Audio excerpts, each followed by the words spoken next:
रोज की पूजा में अक्सर कौन सी गलतियां करने से पूजा नहीं होती स्वीकार? क्या है वो छोटी छोटी गलतियां?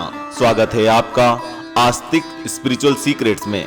आगे बढ़ने से पहले वीडियो को अभी लाइक कर लीजिए और चैनल को सब्सक्राइब कर बेल आइकन दबाकर ऑल वाला नोटिफिकेशन जरूर चुनें।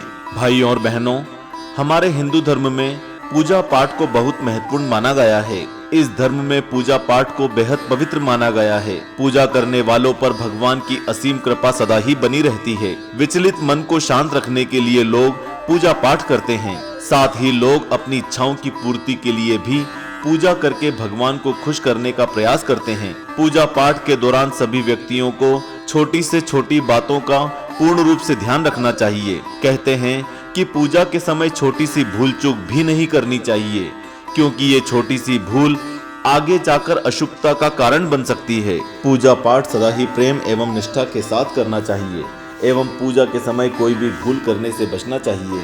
आइए जानते हैं हमें किन बातों का ध्यान रखना चाहिए एवं पूजा पाठ के दौरान कौन सी भूल कभी नहीं करनी चाहिए। पूजा पाठ सदा ही प्रेम एवं निष्ठा के साथ करना चाहिए एवं पूजा पाठ के समय कोई भी भूल करने से बचना चाहिए। अब हम उन नियमों को जानेंगे जिनका पूजा करते समय हमें बिना किसी चूक के पालन करना है।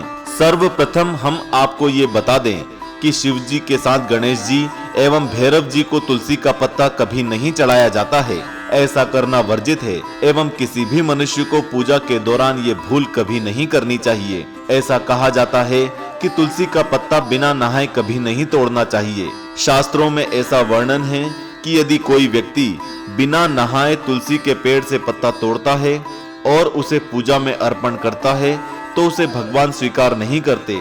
सभी को तुलसी के पेड़ से पत्ते तोड़ने के इस नियम को सदैव याद रखना चाहिए। तुलसी के पत्ते वैसे भी 11 दिनों तक बासी नहीं होते हैं, अतः इन पत्तियों को हर रोज पानी से धोने के पश्चात पुनः भगवान को अर्पित कर सकते हैं। पूजा पाठ का एक और नियम ये कहता है कि सूर्य देव को कभी शंख के जल से अर्घ्य नहीं देना चाहिए।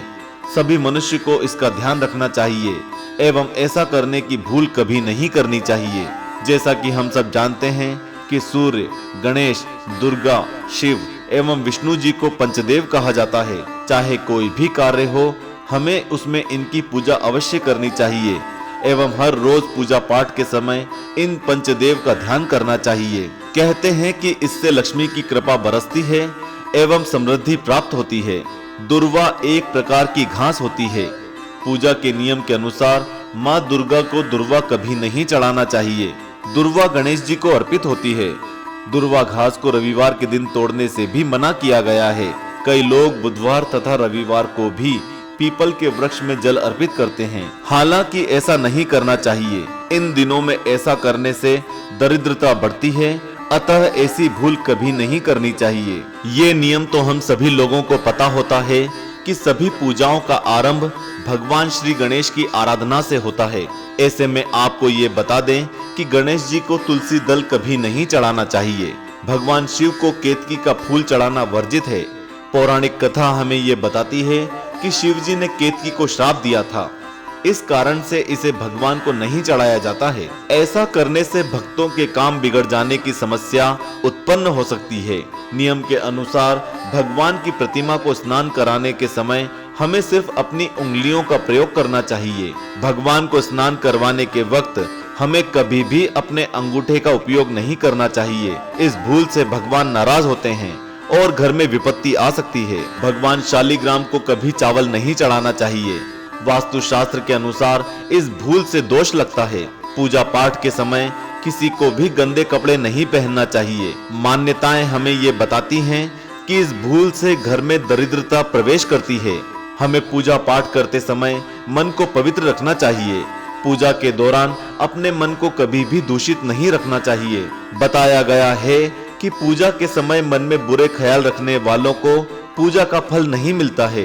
पूजा में उपयोग किए हुए फूल यदि सूख जाते हैं तो उन्हें कभी भी नहीं फेंकना चाहिए। ऐसे में सूखे हुए फूलों को किसी पवित्र नदी में विसर्जित कर देने की सलाह दी जाती है। यदि गलती से कोई भूल हो जाए तो क्या करना चाहिए? निरंतर पूजा करने पर मनुष्य को आंतरिक शक्ति प्राप्त होती है तथा उसका मन सदा शांत रहता है। धार्मिक शास्त्रों में बताई गई बातों एवं नियमों से तो हर कोई पूजा पाठ करने का प्रयास जरूर करता है, लेकिन ना चाहते हुए भी हमसे कोई ना कोई भूल हो ही जाती है। इन बातों को ध्यान में रखकर हमारे हिंदू धर्म में पूजा के बाद क्षमा मांगने का नियम है, जो कि बहुत जरूरी होता है। इसके लिए एक मंत्र दिया गया है, आवाहनम न जानामि विसर्जनम पूजाम चैव न जानामि क्षमस्व परमेश्वर मंत्रहीनम क्रियाहीनम भक्तिहीनम जनार्दन यत् पूजितम मया देव परिपूर्ण तदस्तु में। अर्थात इस मंत्र का अर्थ ये है कि ना मैं आपको बुलाना जानता हूँ और ना ही आपको विदा करना जानता हूँ। मुझे पूजा पाठ भी नहीं आता है। मेरे द्वारा आज तक जितनी भी गलतियां हुई है, उन सभी गलतियों के लिए मैं आपसे क्षमादान मांगता हूँ। मेरी सारी भूलों को क्षमा करके मेरी क्षमा याचना स्वीकार करें। कहा जाता है कि माफी मांगने से मनुष्य में अहंकार नहीं आता। यदि कोई इस मंत्र का जाप नहीं कर सकता तो भी वो अपने शब्दों में भगवान से क्षमा मांग सकता है। प्रभु सदैव अपने भक्तों की भूल चूक को माफ कर ही देते हैं। ओम नमः शिवाय। हर हर महादेव।